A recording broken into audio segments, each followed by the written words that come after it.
भविष्य कह रहे थे जब जब ब्राह्मण बोला है, रामचरितमानस की एक चौपाई को पढ़ लेना। ब्राह्मण बोला नहीं, भुजबल भूमि भूप बिन कीन्ही, विपुल बार मही देवन दीनी। हमने भुजाओं के बल पर किसी देश का सिंहासन नहीं लाया है, किसी प्रदेश का सिंहासन नहीं लाया है, किसी राज्य की सरकारें नहीं मिटाई, हमने पूरे भूमंडल पर शासन किया है। भगवान परशुराम ने संपूर्ण भूमंडल पर शासन किया है। भुजबल भूमि, इस अखंड ब्रह्मांड में एक किंचित मात्र भूमि नहीं है जो भगवान परशुराम के अधीन न रही हो। जो लोग भ्रम पाते हैं कि ब्राह्मण याचक होता है, जो लोग भ्रमित हैं कि ब्राह्मण कमजोर होता है, उन लोगों के लिए संदेशा है।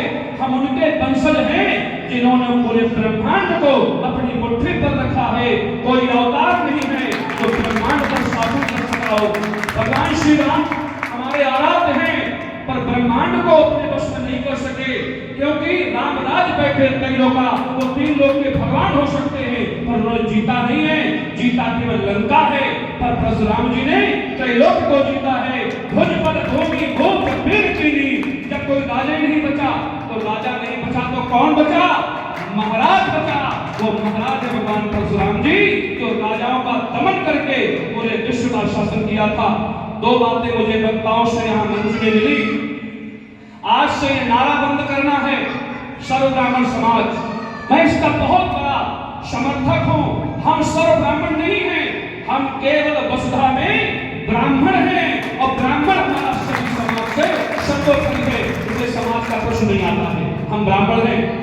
भैया मनोज जी की बात चल रही थी, मैं आप लोगों से ये कहूँ, मुझसे भी कहा जाता है कि महाराज जी आप तो बहुत बड़े पद पर हैं, महामंडलेश्वर हैं। मैंने कहा मैं महामंडलेश्वर पैदा नहीं हुआ था, मैं पहले ब्राह्मण के घर में जन्म लेकर के आया हूँ। पहले मैं ब्राह्मण के घर का बालक हूँ, बाद में पद मिले हैं। पद प्रतिष्ठाएं आती और जाती हैं, हमारे पूर्वजों के सुकृत पुण्यों का फल है जो हम ब्राह्मण कुल में पैदा हुए हैं। इसलिए प्यारे हम वही ब्राह्मण हैं। विप्र प्रसादम धरणी धरो, हम कोई साधारण ब्राह्मण नहीं है, हम रघुवंशी ब्राह्मण हैं। हम लोग रघुवंश के डूबने वाले सूर्य का उत्थान करने वाले ब्राह्मण हैं। जब क्षत्रिय समाज डूब रहा था, रघुवंश समाप्त हो रहा था, तो रघुवंश ने भगवान वशिष्ठ जी ने यज्ञ करा करके क्षत्रिय कुल को पुनर्जीवित किया था। इसलिए वो ब्राह्मण है, हम सब कुछ कर सकते हैं। श्रवण आयोग की बात चल रही है, मैं भी इस बात को दावे से कहता हूँ, 1 लाख ब्राह्मणों को भोपाल में इकट्ठा होना चाहिए और धरना देना चाहिए। श्रवण आयोग का जो अध्यक्ष हो वो हमारे हर कार्यक्रम में उसको होना चाहिए, क्योंकि वो हमारा नेतृत्व कर रहा है, वो हमारा प्रतिनिधि है। हम लोगों ने मांग करके आयोग बनाया है। क्या अध्यक्ष जी को यहाँ नहीं आना चाहिए? अध्यक्ष इसी समाज के हो, इसी समाज की आवाज उन्होंने अध्यक्ष बनाया है। अध्यक्ष बने हो तुम ब्राह्मणों की मांग पर, तो सबसे पहले ब्राह्मणों का ध्यान रखना चाहिए। ये यात्रा का नेतृत्व उनको करना चाहिए। यहाँ की व्यवस्थाएं, छोटे छोटे मंदिर आज शहरों में बन रहे हैं, अरबों रुपए सरकार दे रही है। हमारे सागर में वर्ग विशेष का मंदिर बन रहा है, जहाँ पर 200 करोड़ रुपए भारत सरकार ने दिया है। आज ब्राह्मण समाज का ये प्राण है, ये प्राण है हमारा। और यहाँ की सरकार क्यों नहीं सोच रही? यहाँ पर अरबों की लागत से विकास होना चाहिए, तब पूरे विश्व के पटल में हमारा स्थान देखा जाएगा। तैयार हो जाओ, निर्धारित तारीख तैयार हो जाओ। सबसे आगे आपके साथ हम होंगे और भोपाल में आयोग के खिलाफ हम लोग धरना देंगे, बैठेंगे। बदल तो ऐसे व्यक्ति का तख्तोताज जो हमारे समाज के काम नहीं आता, हम लोगों ने बनाया है। इसी के साथ अपने अपने गांव में, परिवार में, क्षेत्र में हर ब्राह्मण को ब्राह्मण की मदद करना चाहिए। देवरिया जी बहुत अच्छे वर्कर हैं, समाज के गौरव हैं। वो देवखंड में कोई ब्राह्मण को संकट आता है तो आधी रात में देवरिया जाते हैं, उससे फोन में बात होती है। हम कहते हैं हमारा बताना जहाँ आवश्यकता पड़े।